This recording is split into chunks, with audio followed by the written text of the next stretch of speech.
Hello guys, I'm George, the nice medic gentleman. It's time for your daily dose of some fragrance content and it's time to talk about some lesser known cologne fragrances.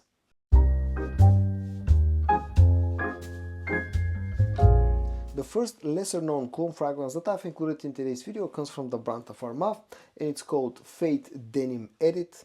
And this is quite a tacky name. It has quite a tacky looking bottle that feels very cheap, very plasticky in hand, but it has a magnetic edge to the cap.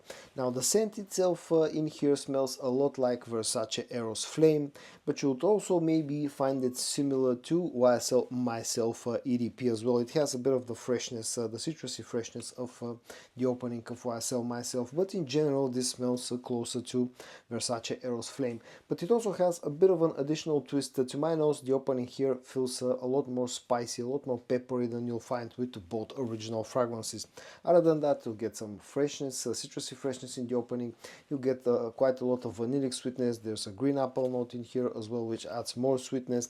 There's some woodiness with this one, maybe some ambery sweetness. In general, this smells nice. It smells playful. It smells quite sweet. The quality here is decent. The performance, I would say, is about average, maybe slightly above average. The same goes for projection as well. The good thing about this one though is the fact that it's a very inexpensive. So Fate Denim Edit from Armaf is the first fragrance featured in today's video. The next one comes from the brand of Rayhaan Prestige. It's part of the Portrait line of fragrances and it's called simply Portrait.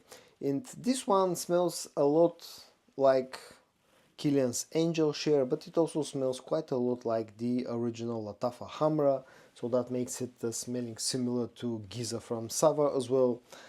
To my nose, this feels like a mix between, Hamra and Angel Share.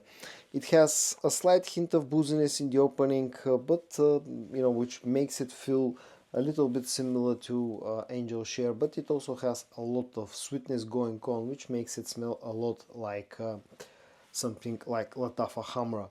It has a bit of spiciness, it has a lot of sweetness, and in general it's a nice fragrance with good quality and good performance.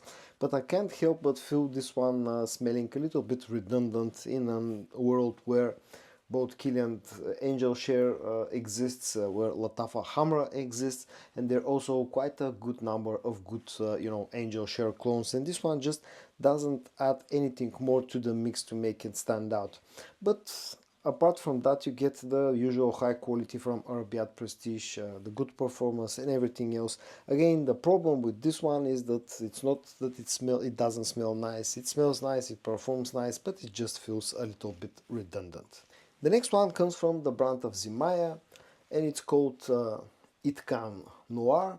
And I've talked about this fragrance a few times in the past months, about 2 months.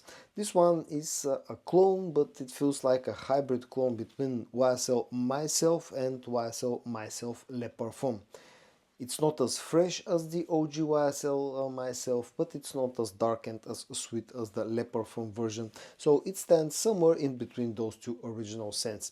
It smells nice, it smells sweet, it smells slightly powdery, it smells floral, there's a bit of freshness in the opening, and the opening of this one you'll probably find some similarities between the opening of this one and the Armaf that I showed you a few minutes ago. This is quite a versatile, almost unisex feeling scent that has good quality. It has pretty decent performance. Total longevity is not crazy, although it's not bad at all. Where this lacks a little bit is the projection. It's more of an intimate type of scent, but the quality here is pretty decent and it's quite affordable as well. Comes in an interesting looking bottle, and all around this is a good choice for those of you who like the original fragrances from YSL, both Myself and Myself Le Parfum. The next one comes from the brand of Paris Corner. It's called Trillium, and this one smells a lot like Elysium per Homme Cologne Parfum, or Parfum Cologne, I think this was the right and full name of the fragrance, from the brand of Roger Dove. And this actually was quite surprisingly good for me personally. I've had this for a few weeks now and I'm surprised that not more people are actually talking about this one, because it smells quite nice. It offers pretty nice quality. It's a nice freshy slash almost blue feeling type of scent that's very inoffensive, has a bit of a mature factor, has a lot of things going on for it, have a lot of freshness, a lot of citrusy freshness in the opening of this one. You'll get a bit of sweetness, a bit of woodiness, some spiciness. Basically, in general, this smells very sort of masculine, it smells fresh, and it smells very bluish. It's a very, very versatile scent that actually offers very good quality and a very decent performance, and all that for a very affordable price. And again, for some reason, I've not seen too many people talk about this one. So if you are familiar with the original scent and want something a lot cheaper to daily drive, if you're not afraid of blue and fresh scents that have a bit of a mature factor, then definitely check out Trillium per Ohm from the brand of Paris Corner. The next one comes from the brand of Al Haramain, and it's called Oud Musk, and this one smells a lot like Tom Ford's Oud Wood. Now, I've said this many times, but I really like the original scent. It's a very interesting fragrance that doesn't smell very Tom Fordish because it has the note of agar oud. You get quite a lot of spiciness. It's quite a dark and interesting scent profile. And the Oud Musk actually captures the scent of the original fragrance quite nicely. You still get some of that woodiness, you get some of the spiciness, a bit of the sweetness that you get out of the original fragrance. Maybe this feeling ever so slightly sweeter and just a hint fresher than the original scent. But you get the usual Al Haramain high quality, especially something that's a little bit more expensive, like this line of fragrances. They are slightly more expensive, but they offer really nice quality. This gets very close to the original scent wise. It offers very good quality of the scent. It also offers a very decent performance, and so this is a nice alternative for those of you who like the original scent from Tom Ford, but you don't want to spend that amount of money.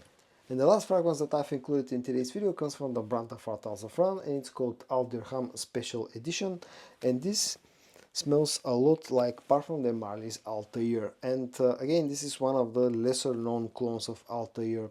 Liquid Brune has basically gotten all the spotlights.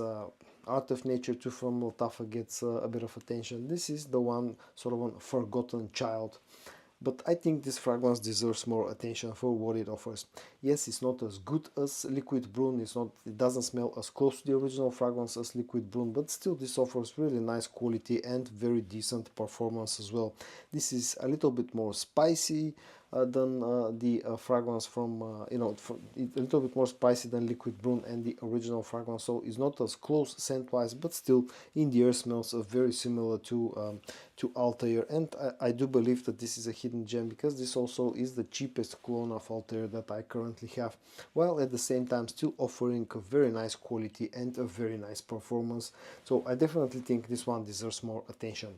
Al Dirham Special Edition from Art Al Zafran. So guys, in today's video I showed you 6 lesser known clone fragrances. I hope that you found this video interesting to watch. If you did, give it a like, and I also hope that you're going to join me tomorrow for your daily dose of some fragrance content. And until then, stay safe and bye bye.